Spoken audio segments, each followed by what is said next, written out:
statement by the Minister.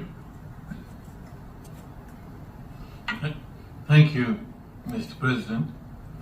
I have the honor to introduce a pre-recorded statement by His Excellency Shah Mahmood Qureshi, the Foreign Minister of Pakistan, on the occasion of the 75th anniversary of the United Nations.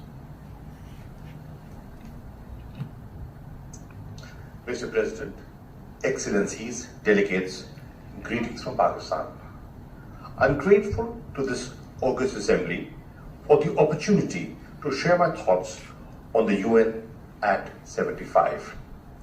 The UN's Diamond Jubilee is indeed a landmark occasion, an occasion to celebrate the wonderful association, the eventful journey, and the exciting prospects, an occasion to harken back to the UN's foundational principles, and an occasion to soberly introspect. The UN was hope born of the ashes of unmitigated suffering, of war, and misplaced notions of superiority of some over the others.